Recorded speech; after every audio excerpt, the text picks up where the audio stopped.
Good morning, everyone. I welcome you all to one more insightful session of IIBM's induction program of 21st Batch Ignite 2020. I'm Aishwarya Vik, your host for the session. This session will be of an hour. The first 40 minutes will be knowledge sharing, and the rest 20 minutes will be for questions and answers.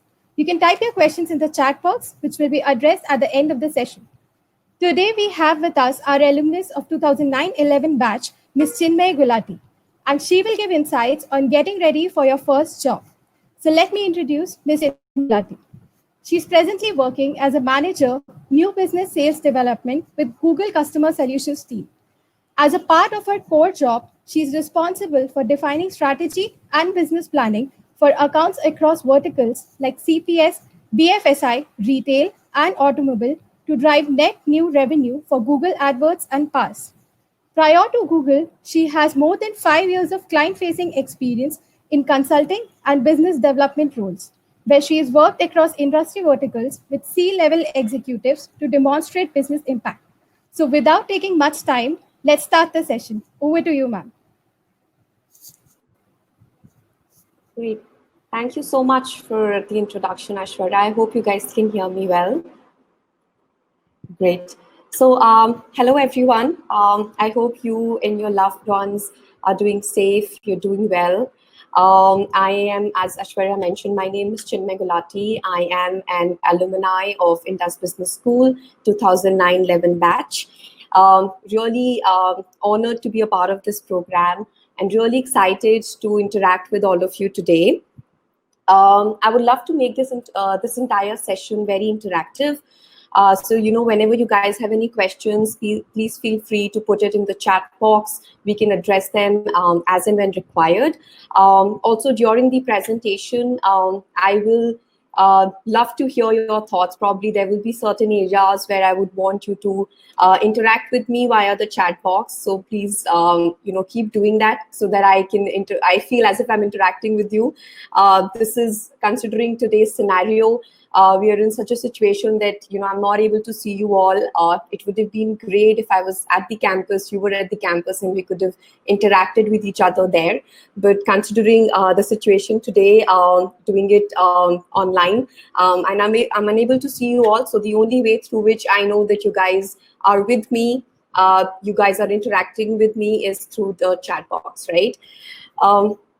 Great. So, when I was thinking that what should actually be the topic that I should pick up for today's session, there were a lot of topics that came to my mind. And it left me a little confused. I really didn't know what topic should I really pick up.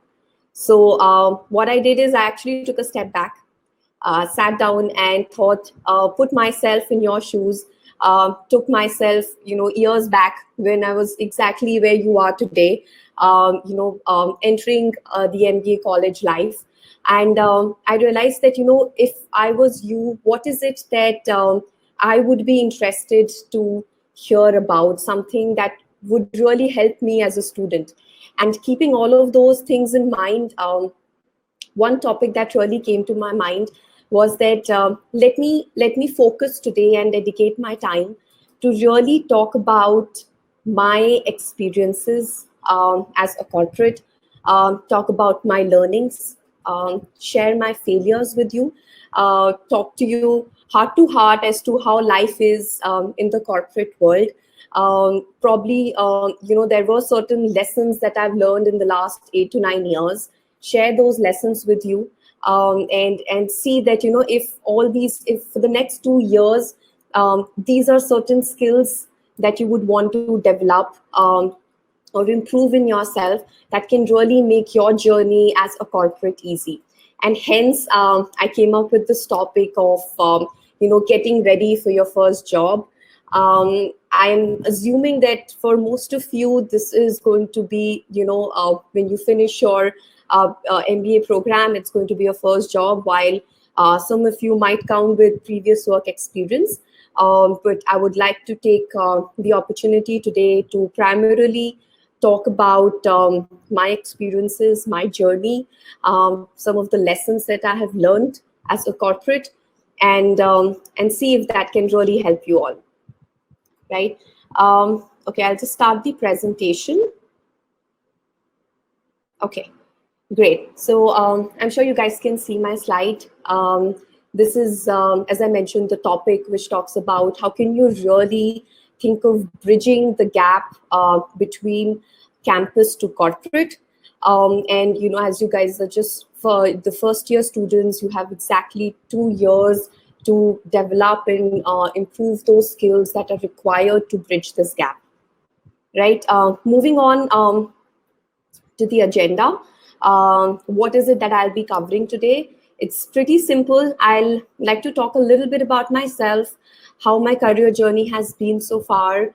Um, you know, 2 to 3 things that I would want to talk about is also currently, what are some of the key things that hiring managers or recruiters are looking for from, freshers or corporates entering into organizations. And there are certain skills or lessons that I've learned in the last 8 to 9 years. And that is something I would love to share with you as the next topic.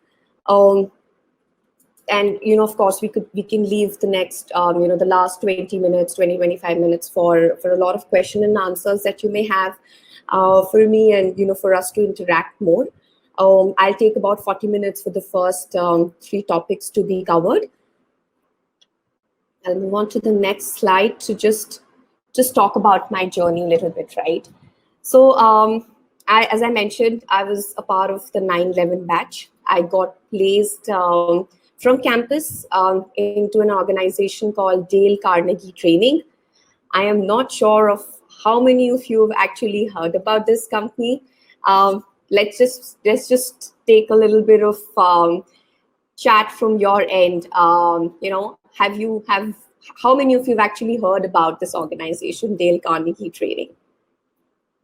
Anybody who's heard, just say a yes, no, it's absolutely okay.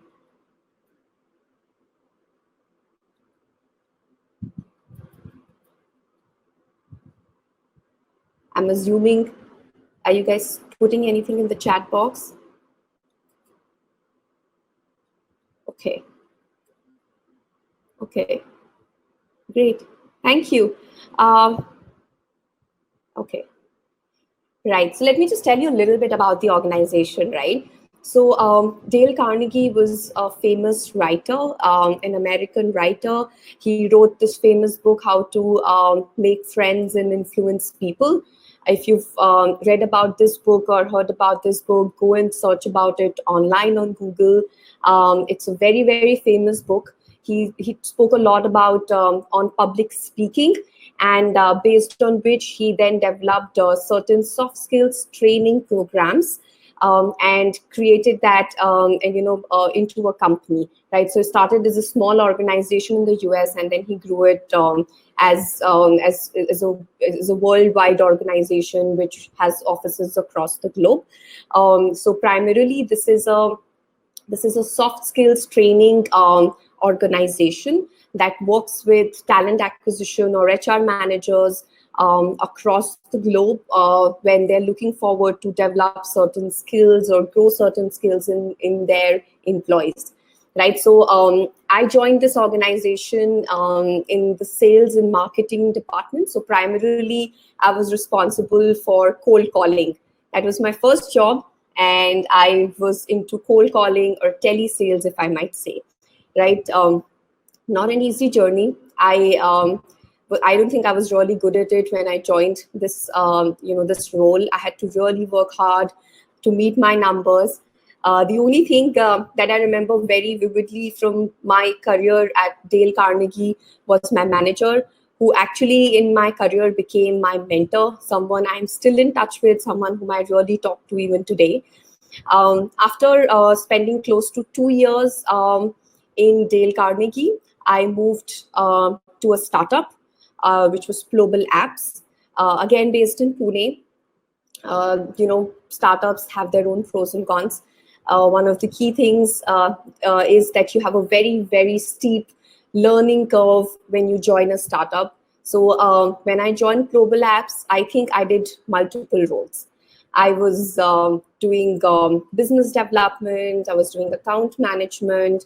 I was somewhere also involved in doing a little bit of invoicing, payment collection. So probably doing like an end-to-end sales cycle for any customer, right? A lot of learning that happened at Global for me. I don't think I could have got it in any MNC, at how much I really learned about different profiles as an executive in Global. And then I moved cities. I had to leave Pune. I wanted to come closer to my hometown in Delhi.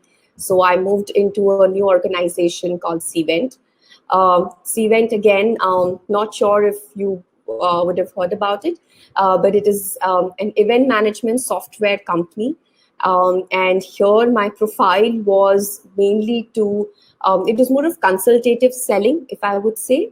And I was responsible for building partnerships, signing contracts and building partnerships with third party partners across Asia and Middle East. So I would actually interact with a lot of people, with a lot of CXO level people from different organizations across APAC and Middle East, and try and see how can we partner with them as an organization. So I think this was like another milestone that I had achieved in my life, because all of it, what I was doing prior to Cvent was more of B2B selling in different organizations. But this really got me into the element of understanding what really consultative selling is, what it requires to get into becoming a partner for an organization. And the sales cycle used to be so long; it used to take years for us to close one specific partner. So I think that is one good experience I had with Cvent. And then Google happened. Google happened to me in July 2016. I joined the organization back then. Sharing a little bit about my journey on how I entered Google. So Cvent, I used to work with one of my, my manager who I was reporting to in Cvent, joined Google few months, I think just 4 to 5 months prior to me joining in. And she referred me into a role at Google. And, based on that referral, I was interviewed. And my interview process at Google had multiple rounds of interviews with different stakeholders across different businesses. The process involved the timeline was around close to 2 to 3 months, if I might say, before I got an offer from them.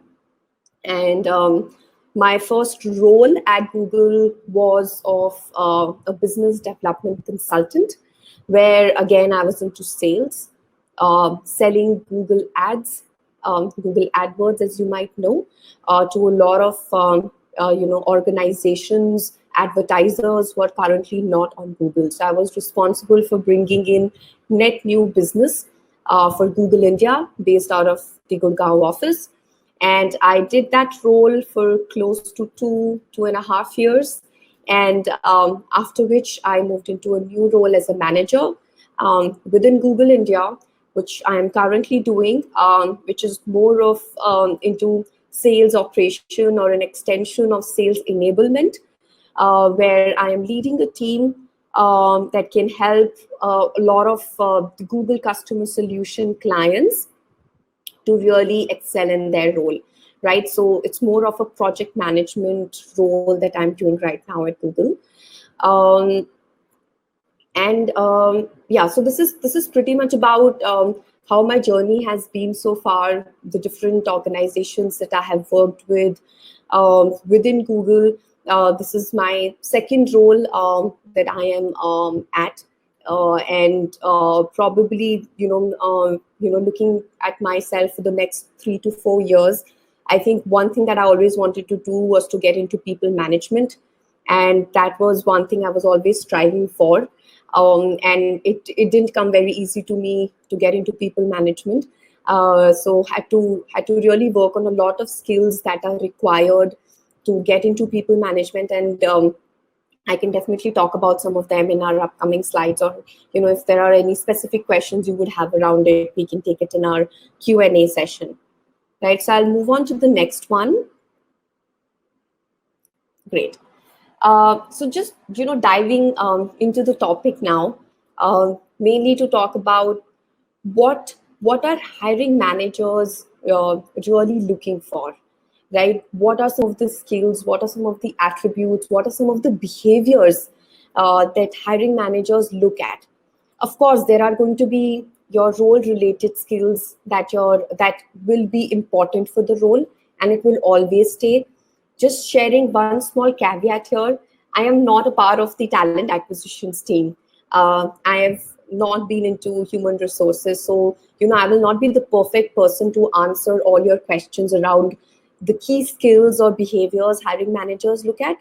But from my experience of being into the corporate world for 8 to 9 years, and myself taking interviews for a lot of freshers and experienced people, these are some of the key things that I personally look at when I am hiring someone, right, for my organization.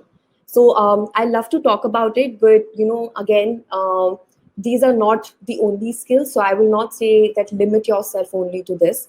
This is just from my perspective, how I see things have changed over these years, and how can it really help you develop these skills apart from the role related skills, right?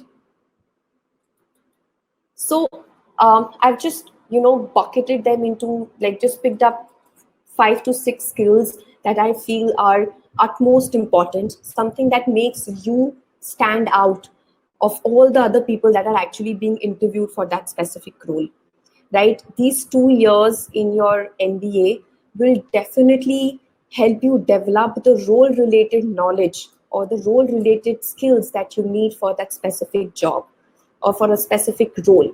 And there are multiple roles, multiple career options that you will find in an organizations. There is marketing, sales, operations, international business. People are into human resources, and even within those you have multiple roles that are there.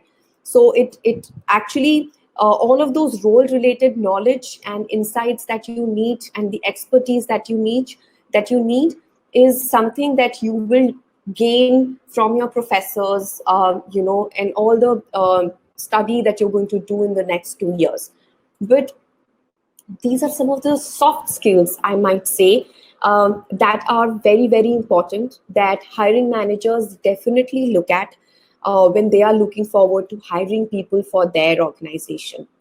The first piece is the first piece I would want to talk to you about is the skill sets or your resume, right? Your resume or your CV is the first thing that your that the hiring manager or the recruiter looks at, the first thing, right?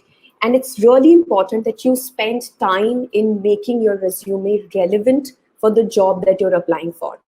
So if you have, if you're applying for a specific role, read the job description very well. Try and understand what are the key skill sets that they need for that specific job, and how can you match it with your resume.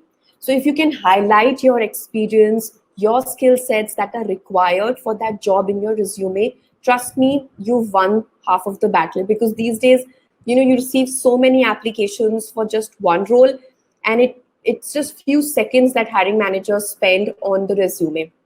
So if you've really done a good job in creating your resume well, where people can see the skill sets that they need for the job being represented in your CV, you're almost there, and you're at least being interviewed for that specific role. So ensure that you spend time. There are a lot of online courses and a lot of online resources that are available to make a good CV. So go through that and ensure that your CV is really good and it represents you well in front of a hiring manager, right? The second thing I would want to talk about is culture fit. Um, you know, I don't know whether this is something that existed many years back, but I know for sure today, in today's time, every single organization is very, very critical about the kind of people that they hire, and if that person is a good fit for their culture or not. Please remember, you are not being hired for a role, you're being hired for an organization. When I was being hired at Google, the first thing my manager told me is that we are not hiring you, Chinmay, for this role. We are hiring you for Google as an organization.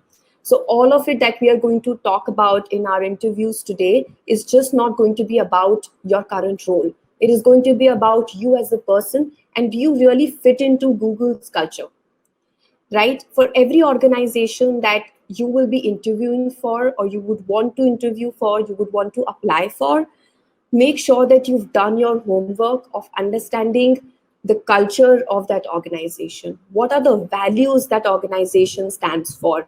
Try and speak to some of the employees.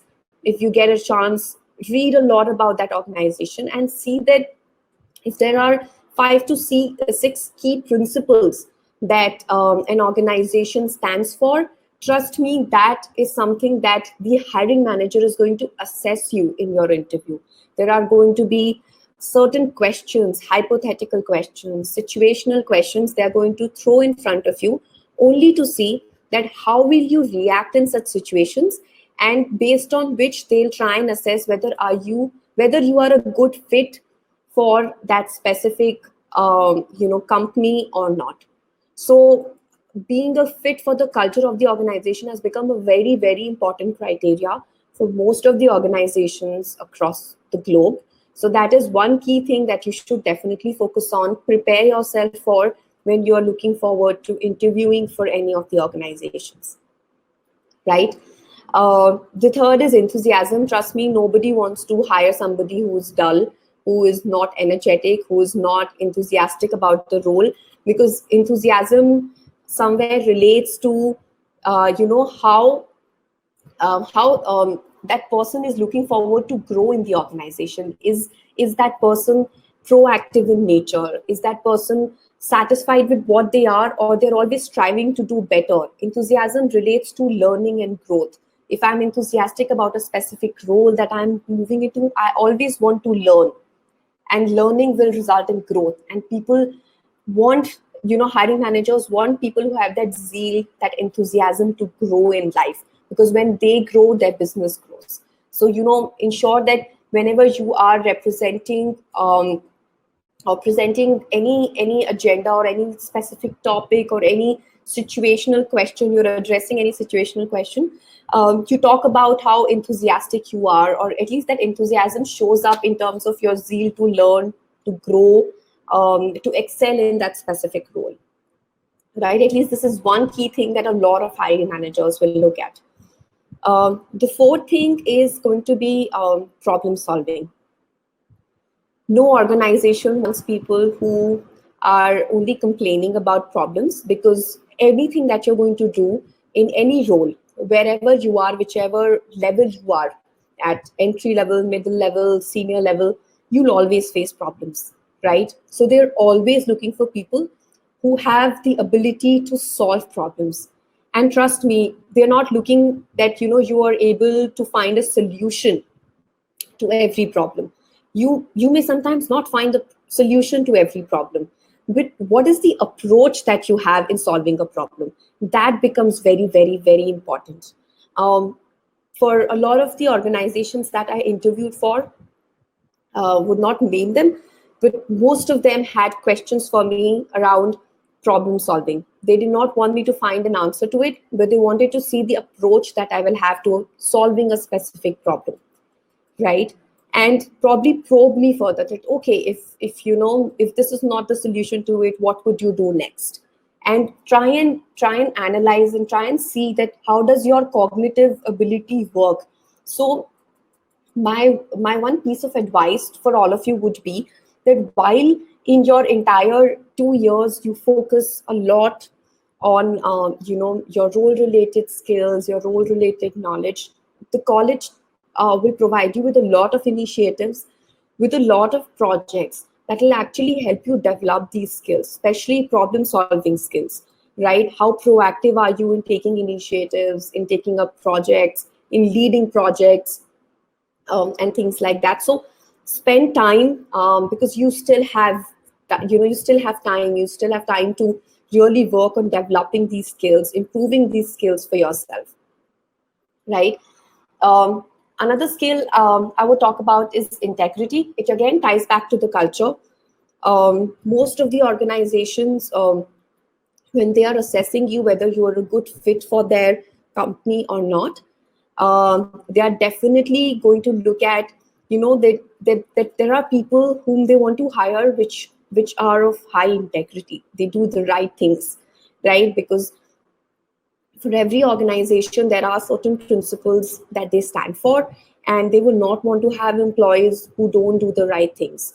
So always remember that when you're looking at answering such questions, or when you're looking at addressing such certain problems like this, you stick to doing things that are right for the company, right for the customer, right for the advertiser, or right as overall. It should be something that you feel would be justice for the organization and for the customer as well, right?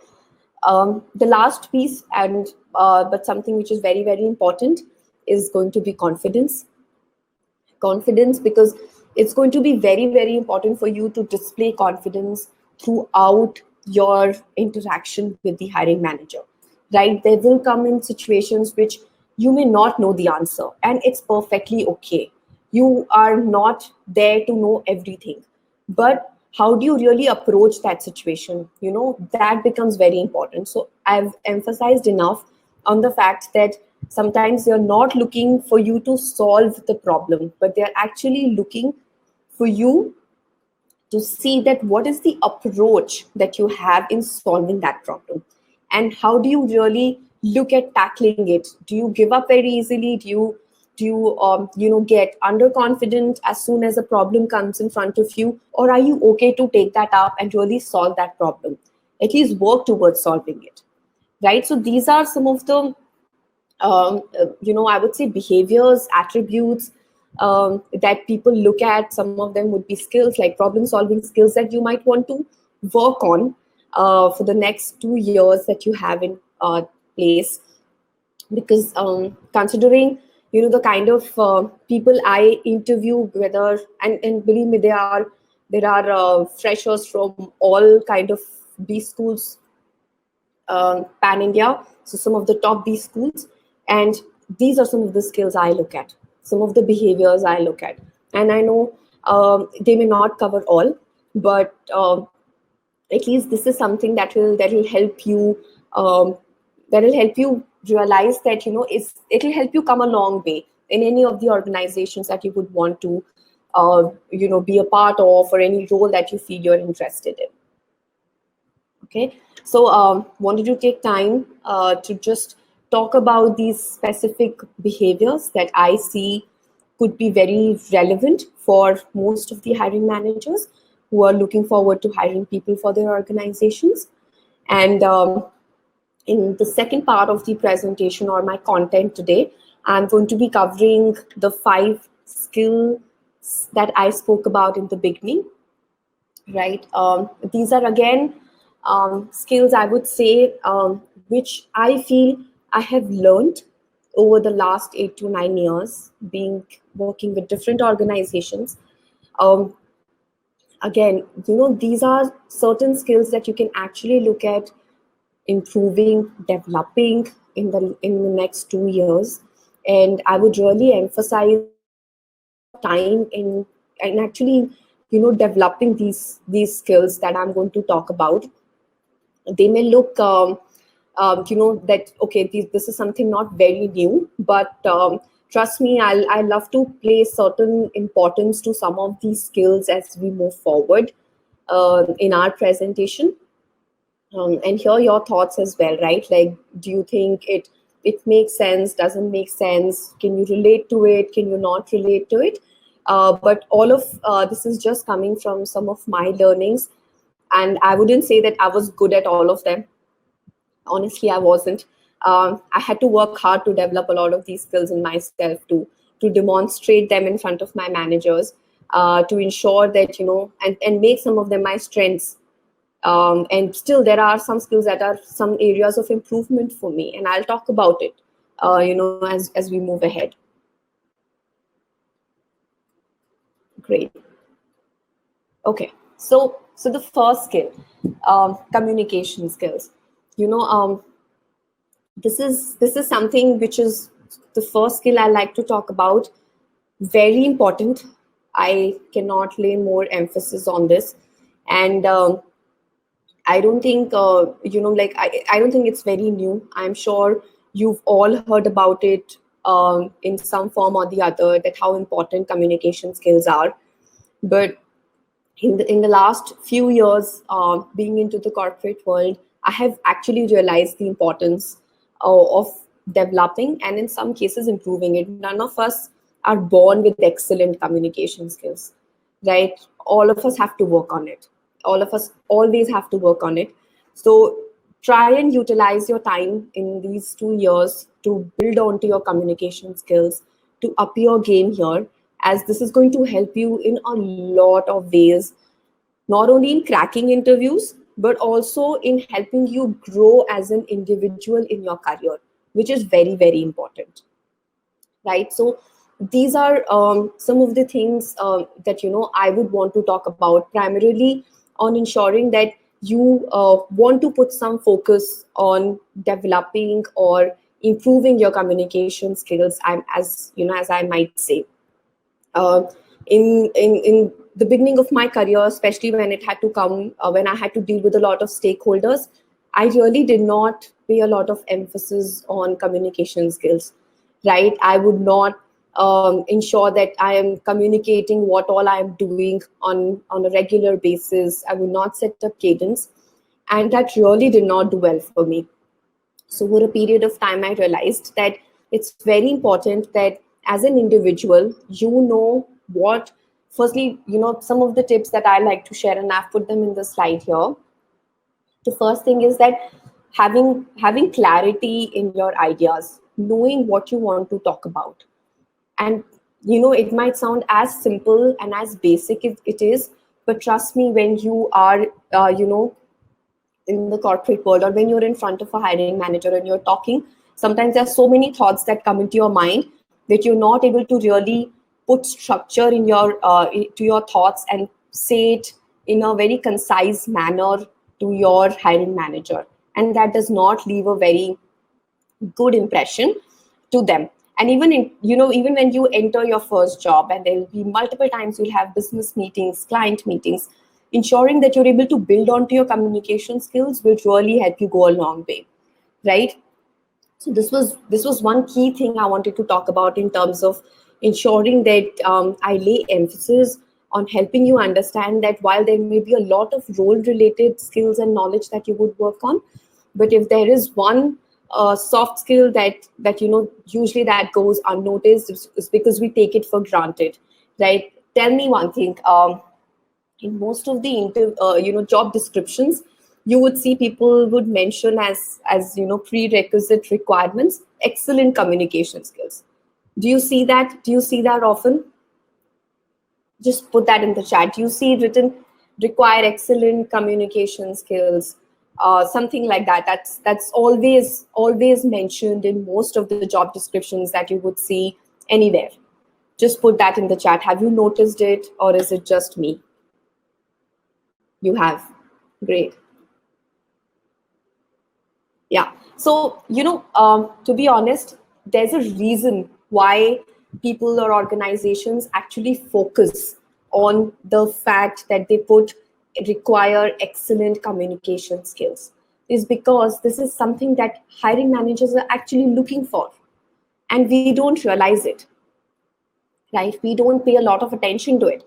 So in this entire 2 years of your time, while you're focusing on a lot of things, try and see that what are some of the, probably connect with your professors and try and understand that what are some of the areas where you are lagging in your communication skills, and how can you improve that, right? So work on those communication skills. It will help you go a long way, because trust me, managers, hiring managers, recruiters are definitely looking for people who have excellent communication skills. And excellency never comes in a day or two. It always needs practice, and you have time. So you have time to practice it for the next 2 years, and you can continue doing it so that you actually come into that criteria of excellent communication skills, right?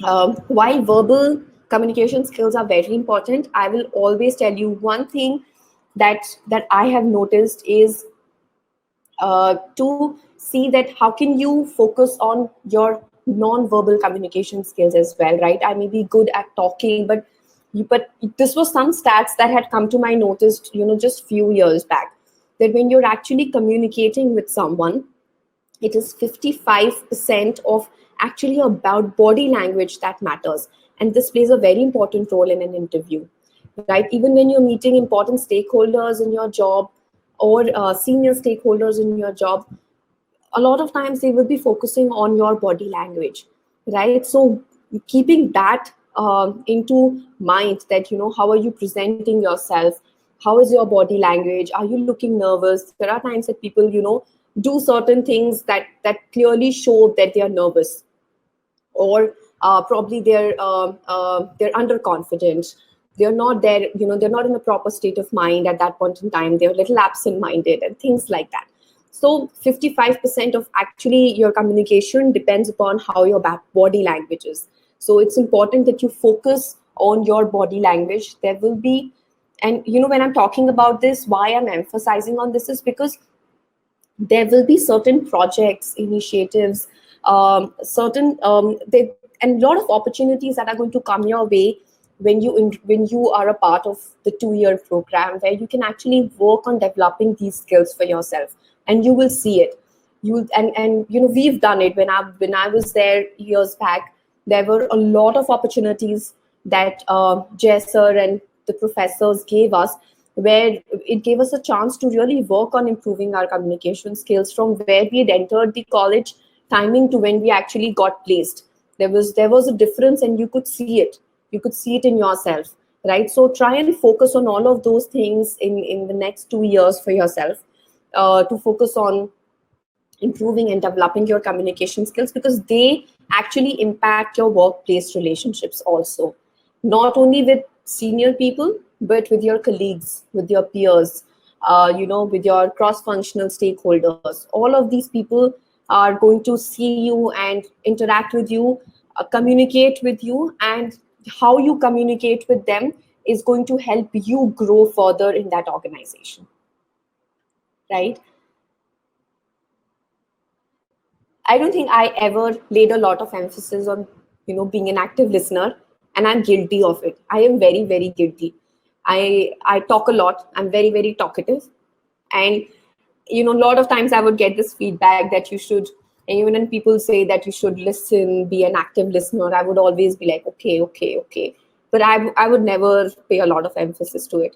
I only realized it when I actually entered the corporate world, and how important it is to be an active listener. And there have been times where I have seen an increase in my own knowledge or skill sets by just being an active listener.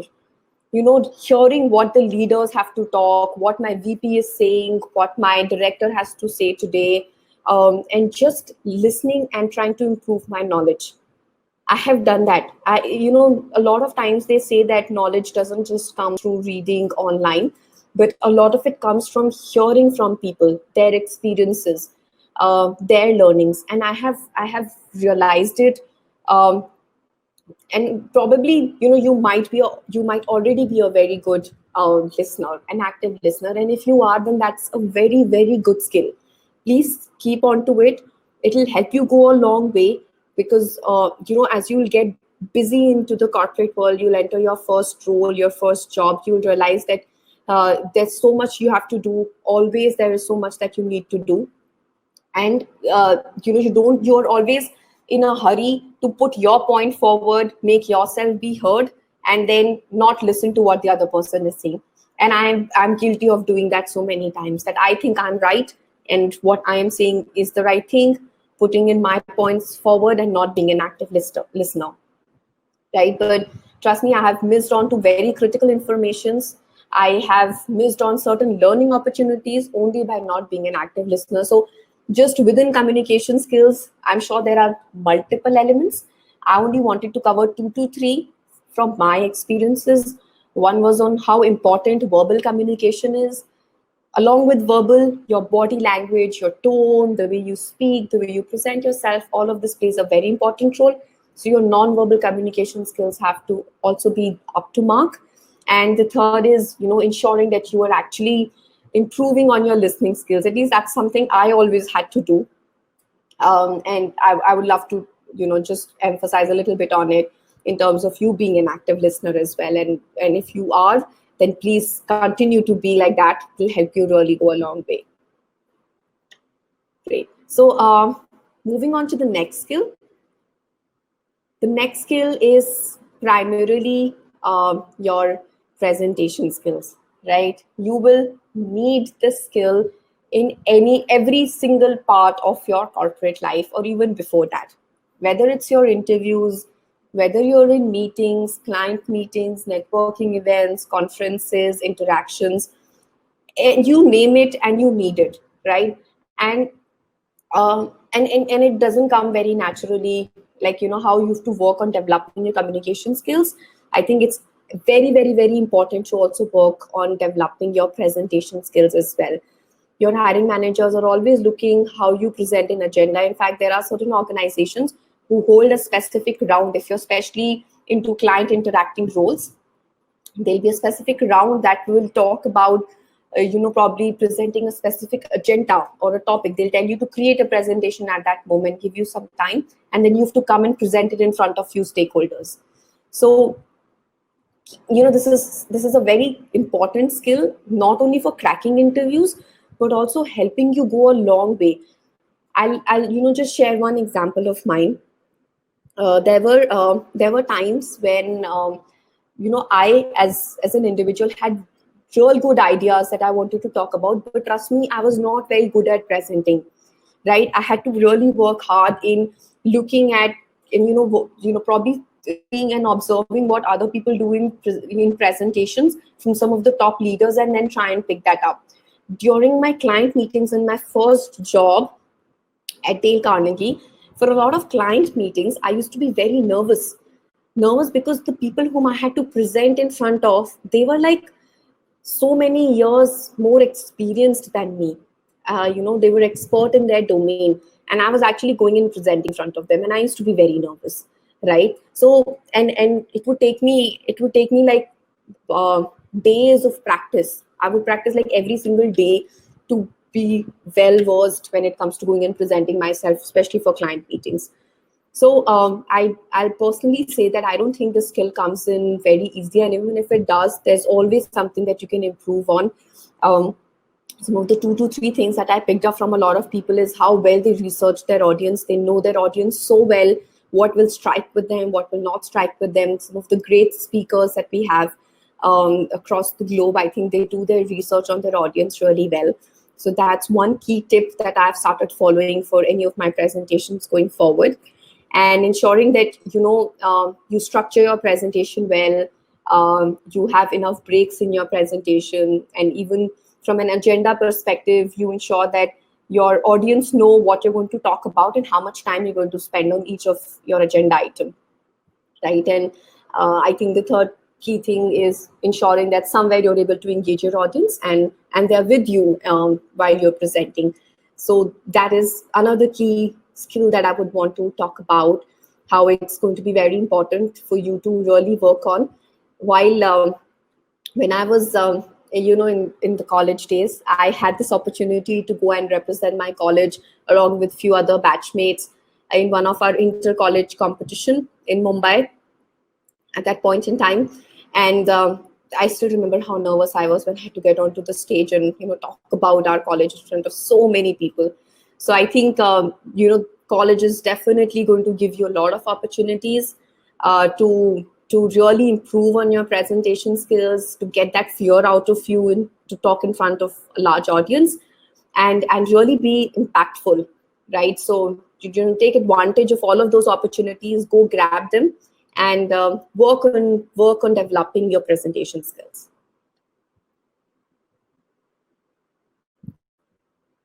Great. Uh, the third skill that I want to talk about is time management. This has nothing to do with there definitely could be certain elements of this skill that the hiring manager may cover in their interviews, right? It has happened to me where they would always want to see that, how would you prioritize your time, especially if you're in sales. When I was in sales in one of my organizations, actually one of my interviewer had asked me a question that, you have this much of revenue to do in a quarter and these many clients to interact with. How are you going to manage your time? What are you going to prioritize? What are you not going to prioritize? It was actually a problem which had a time management problem that I had to sit and solve and share with the manager that this is how I'm going to manage my time. This is what I'm going to prioritize. This is what I'm going to do, and this is how I'm going to keep myself organized. More and more of the skill, you realize the importance of this skill when you are going to enter the corporate world. There will always be times when you will have multiple tasks and it's difficult to say no. You initially find it difficult to say no to someone, that, oh no, I cannot do this, I already have 5 projects. You will take it up because you are new into the role, you're new into the organization, you want to prove yourself, you want to grow, you want a promotion. So you always want to take more than what's actually there, what you can actually manage, right? And that is exactly when you need to realize that how important it is for you to prioritize your tasks, because if you're not able to do that, you're going to create a problem for yourself in front of your manager is always going to ask you, okay, I've given you these 10 things, are they done? But you have to put your foot forward and try and understand that what is it that's the most priority for my manager that I need to complete first, right? And this is something that's going to come always handy, always. And when you'll enter your first role, you remember me talking to you about this, because this is one problem that everybody faces. There will always be challenges that you'll find in your work life balance because of not being able to manage your time well. And trust me, for a very, very, very long time, this was my area of improvement. I would say this in my interviews. When they would ask me that what is it that you have as an area of improvement, I would say I am not able to manage my time well. I still take work home, which I should not, right? And while this might look very small, this is something that you don't even lay emphasis, in your college life, in your campus life, but it becomes very, very, very important in your corporate life. How do you really look at managing your time? Are you able to complete your tasks in the given, timelines or deadlines your manager has set up for you?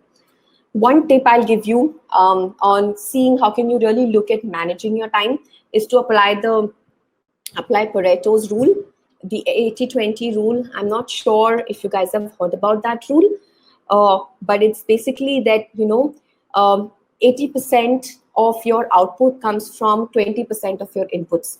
So try and identify that 20% of input that you have to do, or the tasks that you have to do, that will actually give you 80% output. Because trust me, being an individual, you cannot do everything. You always need to figure out what are the 2 to 3 top things that you need to do that will actually give you that 80% output that you need to share with your manager, right? So that's one key skill, one area of improvement for me. I think even today I struggle, and as I mentioned to you, I will share my, not only my learnings, my experiences, but also my failures. I think this is one area that I still struggle today. But I would just wanted to probably talk to you about it so that you are well versed with how important time management is, and especially when you enter your first role or your first job.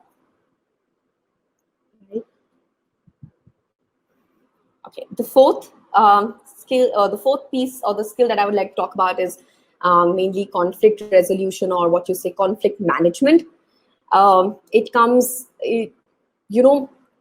this again ties back to one of the skills that I mentioned to you in the beginning of my presentation, in what our hiring managers really looking for. If you remember, there was a culture fit attribute that I spoke about. This is exactly what it ties into. Most of the cases, hiring managers are going to put up hypothetical situational questions in front of you. I had one where they mentioned to me that, you are a part of a team and you have to work with another team member. Both of you have a clash on one advertiser. Tell me, what is it that you're going to do, right? How are you going to manage it? Because both of you want to work with that advertiser. You both belong to different teams, and there is a conflict that you have. And you tell me, being in this situation, what is it that you're going to do, right? That is how they put up the situation in front of me, and I had to probably talk about an approach that I will take when I come across such conflicts. And you will come across conflicts throughout your career at any and every stage of your life, because you are interacting with people who are from different backgrounds, coming from different perspectives. They have different thoughts, they have different school of thoughts, right? So they're coming, there'll always be clashes, and sometimes it can be process clashes also.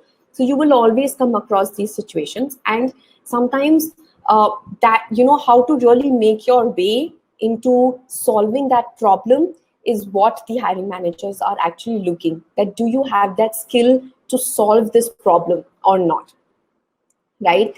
And whatever I mentioned here, on the right hand side in the slide, in terms of the key points, this is exactly what my answer was. And you will not believe this question, that the situational question that they shared with me, actually the entire question took more, that though there was a round of interview only to address this specific question.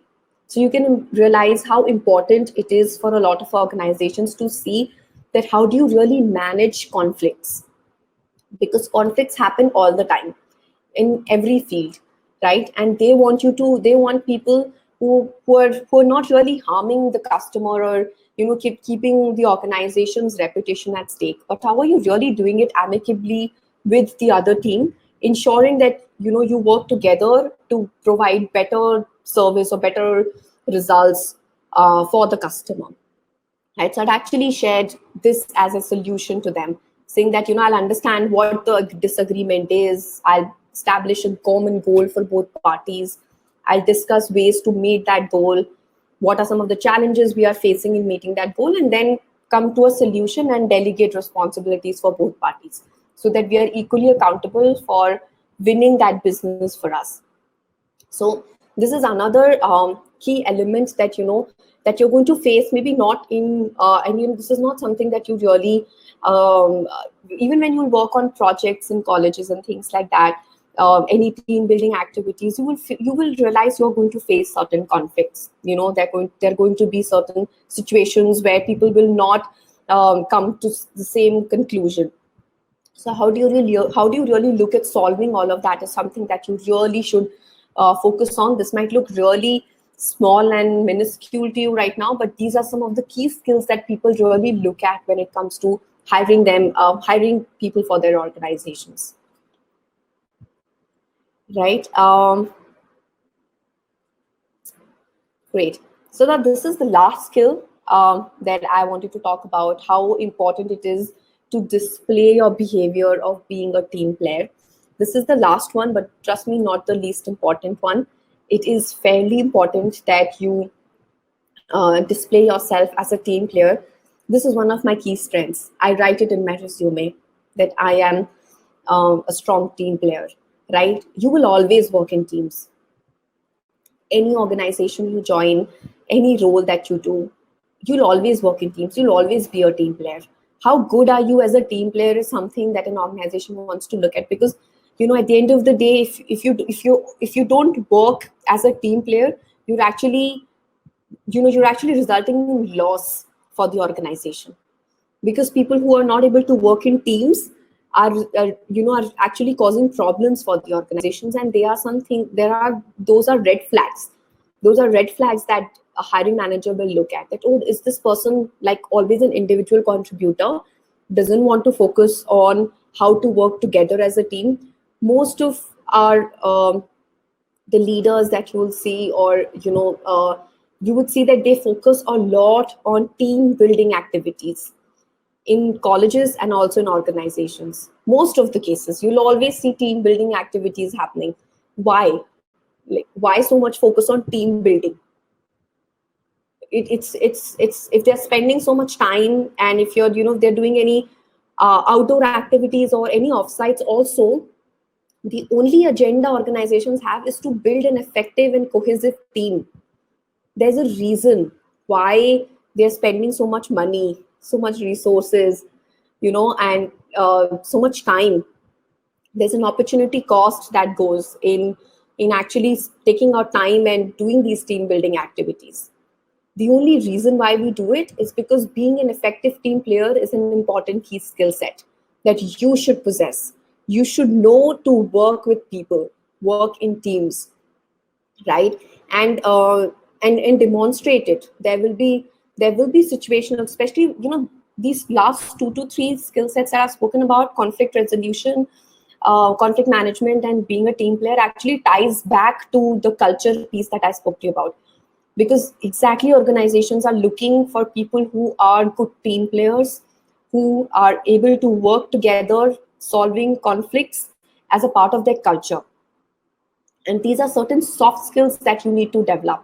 If you have it, it's great. Learn how are you able to represent it in your interviews. Sometimes we are very good at something, but we're not really good at representing or presenting it in an impactful manner in front of our hiring managers. So probably work on how can you really present these skills in front of your managers, because these are key things that they will be looking at when they are looking at hiring people, apart from the role related knowledge that you anyways are going to demonstrate in your interviews, that you're going to take, or even in your career. Like, I think if you want to grow, even with, as a professional in your career, one of the key things that you need to have is being a good and a strong team player. And hence, organizations and colleges place so much importance on team building activities. It is only to build onto this skill, because it's actually a very, very important skill,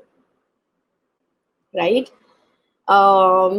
So this was like the 5 key skills I wanted to talk about. But before we, move on to the next part, I had mentioned that there was like a +2, and this is actually my +2. My +2 is something that I have learned in the last few years. And the first thing here is learn before you leap.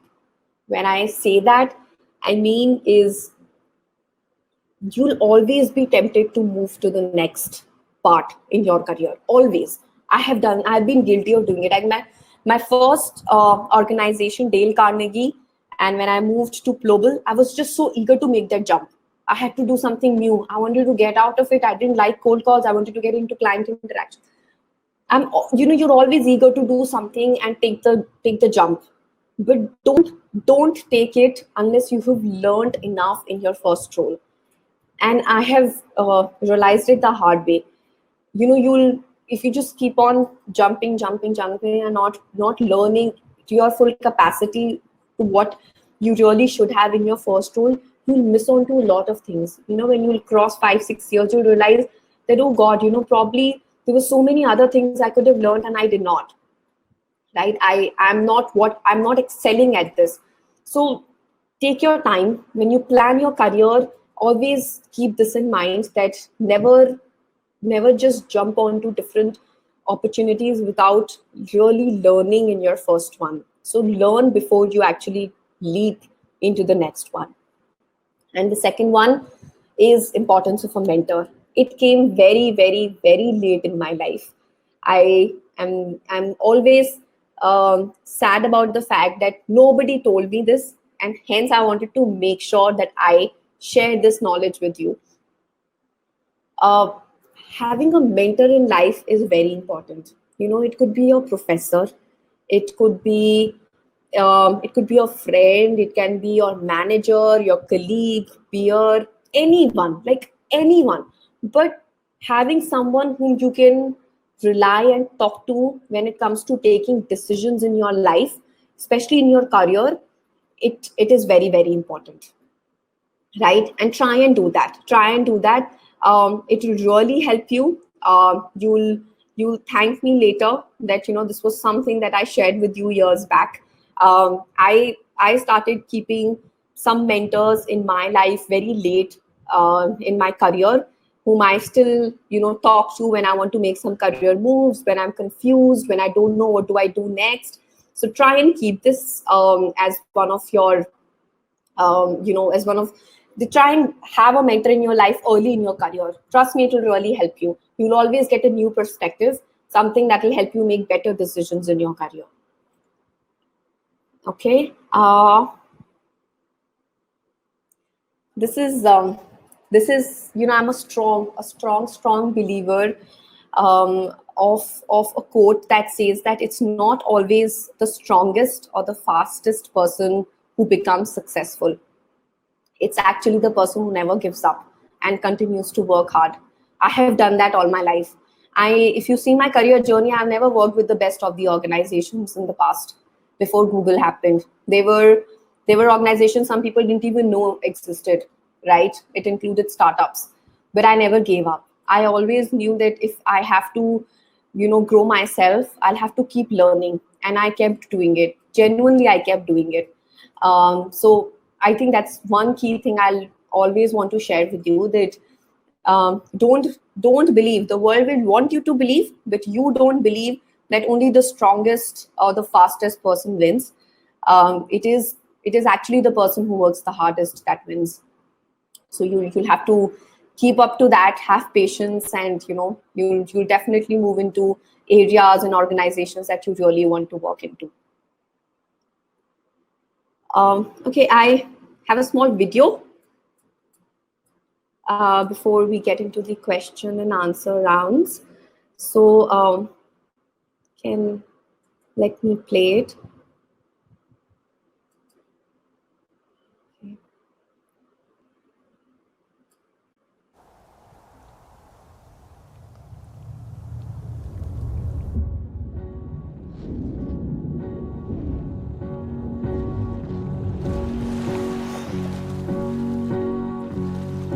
It's the last goodbye, I swear.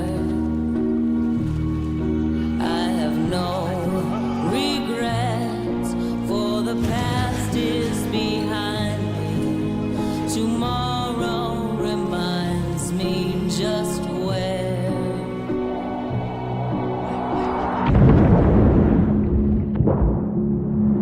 Can't quite see the end.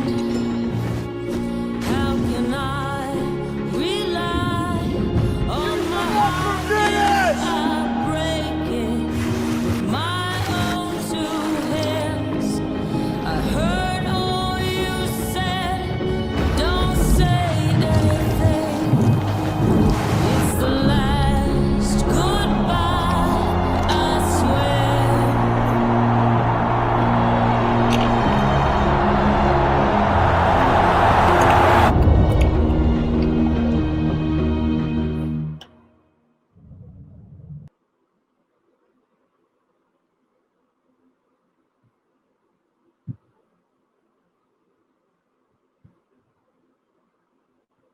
Okay. So if you focused on the last line, it says that what you actually do in the dark is something that puts you in the light. So again, just resonating with what I had said earlier, that it's very, very important for you to focus on some of the key skills that you want to develop in the next 2 years for yourself, while you work on, on developing knowledge in your field, whichever field you choose. That's up to you. But what is important is that what really keeps you that actually makes you stand out of a lot of other people who are actually going to be applying for that job is going to be these soft skills. So work on developing these skills, improving these skills, and it will really help you go a long way, not only in cracking interviews but also in your career, in growing yourself as an individual, right? You can always reach out to me on LinkedIn, connect with me on LinkedIn. You can even email me if there is anything specific that you want to talk about, and I'll be happy to chat with you.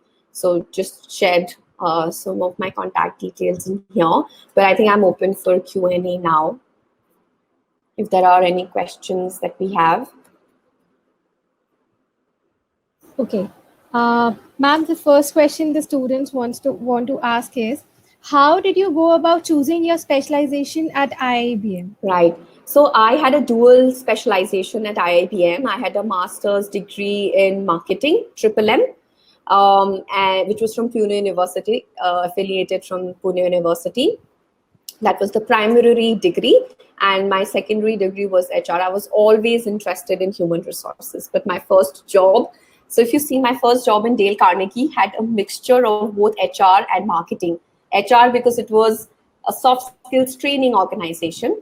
So the core element or the basic thing that I was selling was actually soft skills, which required me to interact with a lot of HR professionals. So they were my target audience. I only had to interact with training and development heads and ask them how training and development happens and things like that.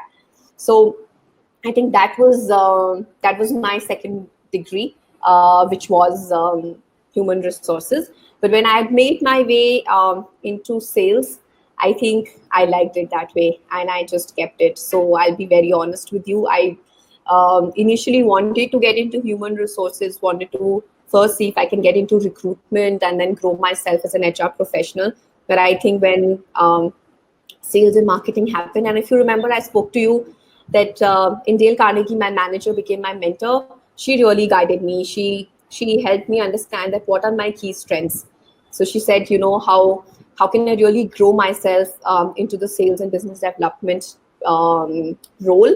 And honestly, I just took her as my mentor, and I just started doing in that field, and I'm glad I did. So that's why I say importance of a mentor sometimes.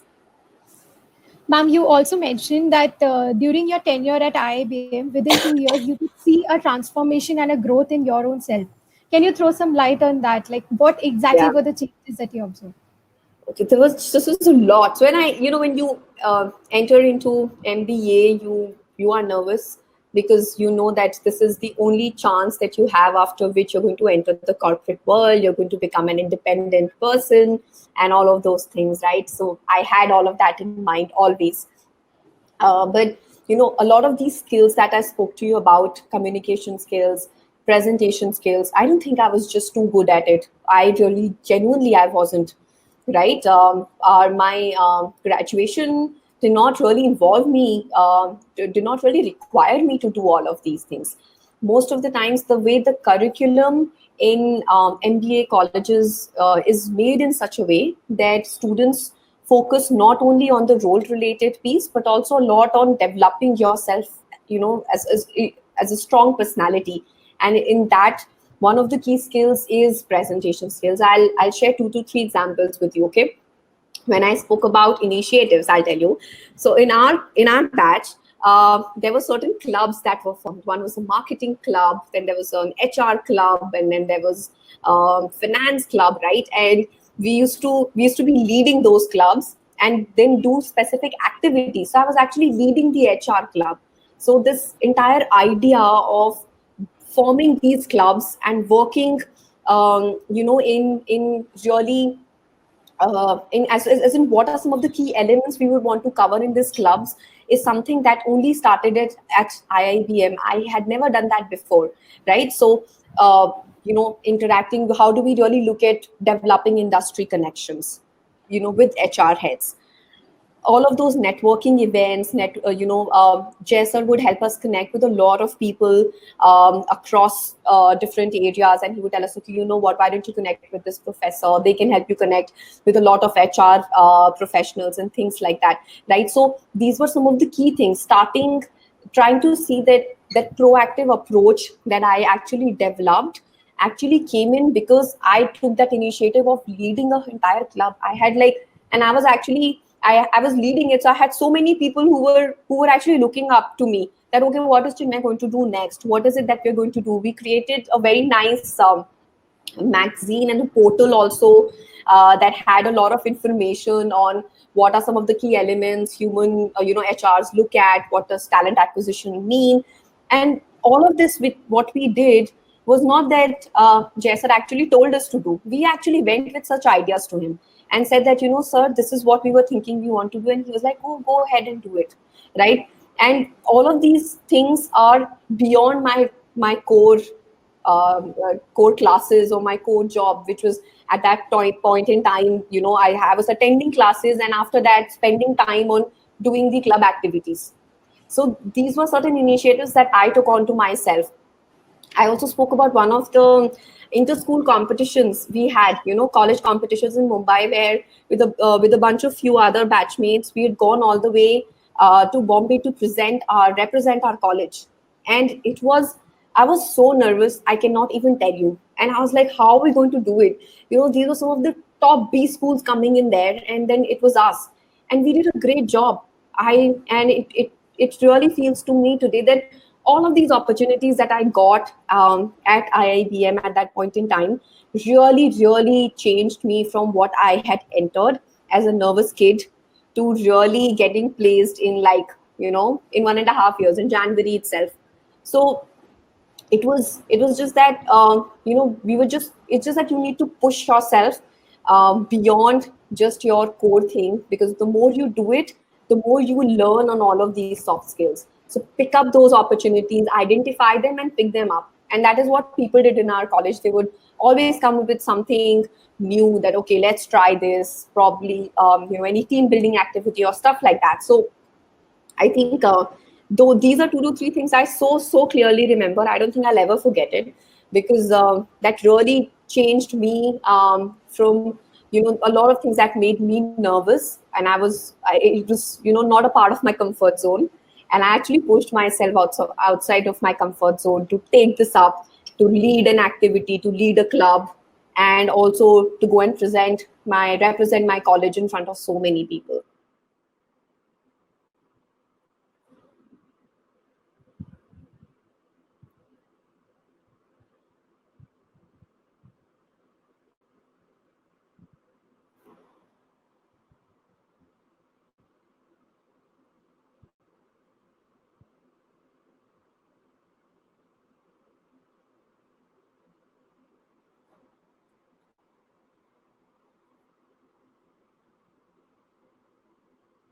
Can you guys hear me?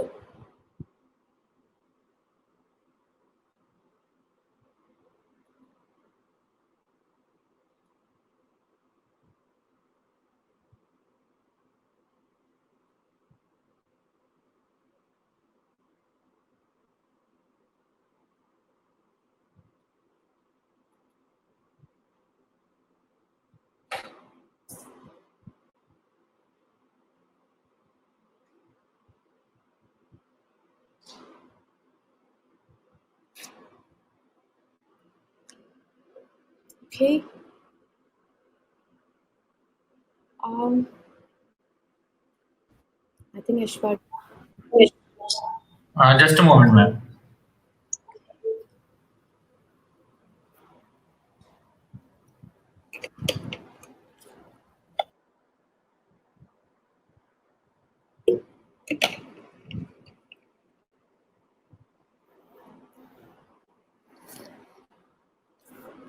Yeah, yeah, there is some issue on the other side.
Okay, probably by the time Ashwarya joins in. Yeah, actually, Aishwarya just now had joined.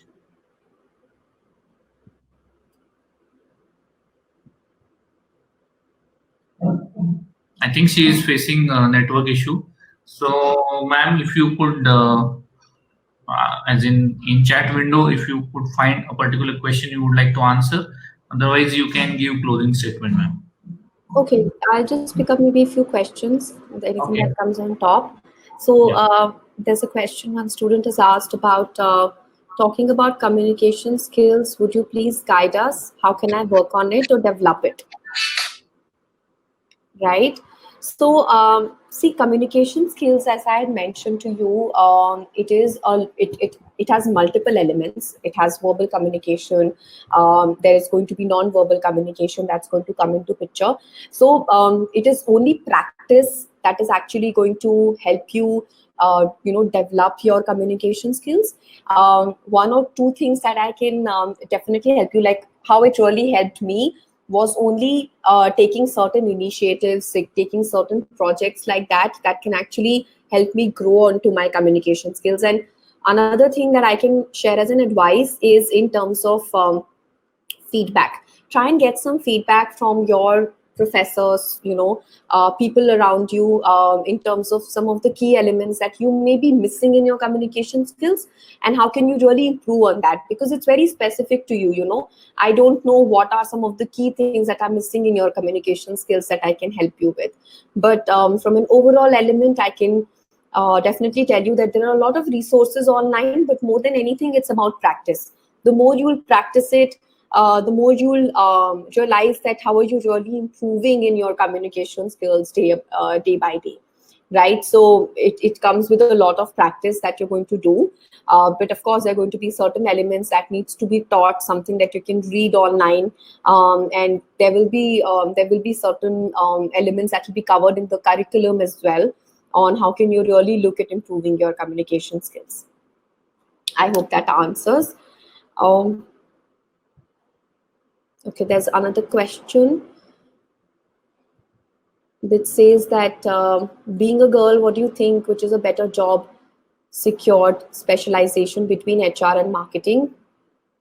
So, honestly, it's a very, very personal take, very personal ask that you should have. As I mentioned to you, I had a degree in both, in marketing and in HR, but I still moved ahead, into sales and business development for almost 8 years of my career.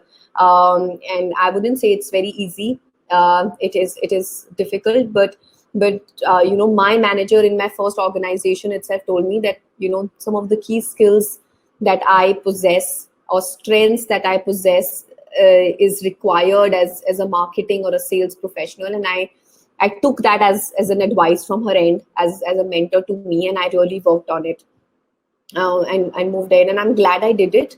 But it's a lot. I've seen a lot of people being successful in every or any field that they pick up.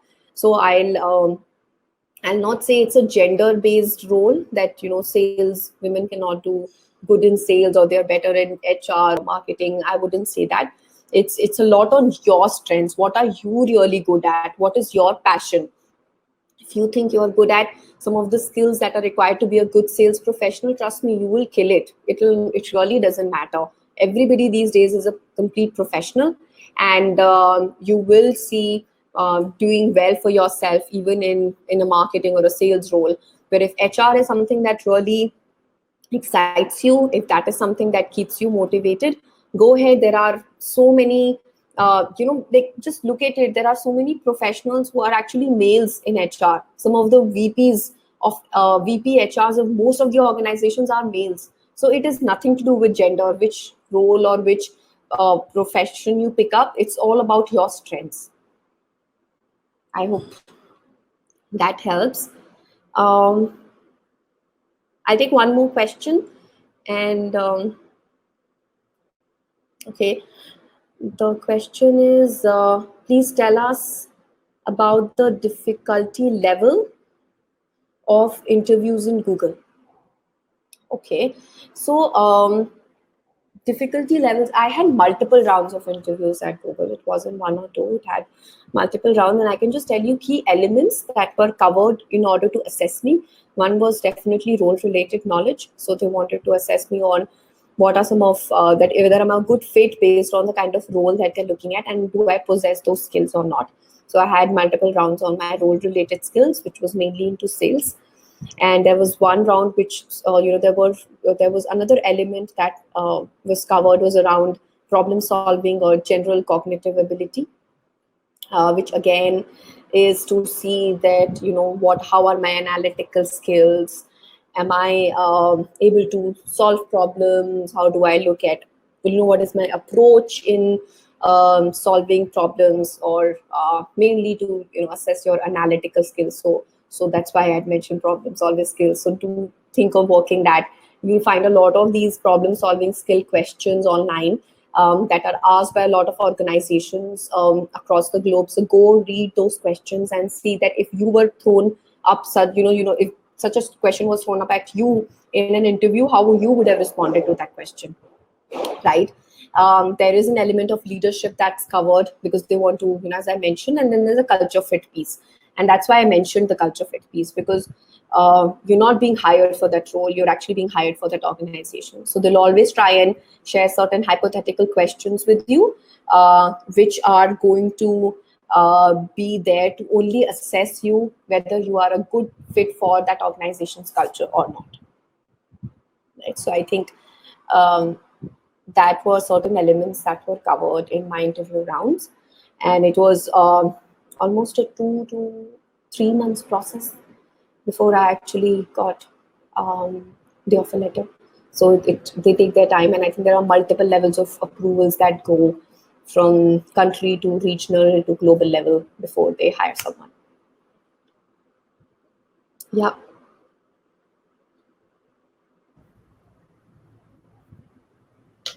Hello, ma'am. Actually, Aishwarya is unable to join. Okay, no So, problem. yeah.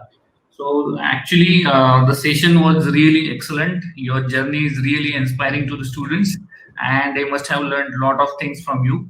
Uh, with this, I would like to propose vote of thanks, as in express my gratitude towards you. Thank you for giving us time, and thank you for giving us and for the students a valuable guidance. And thank you so much. Thank you so much for your time, and I wish all of you good luck. I hope you all come out with flying colors, and feel free to reach out to me on the email that I've mentioned, or connect with me on LinkedIn. Thank you. Thank Thank you, you. sir. Thank you.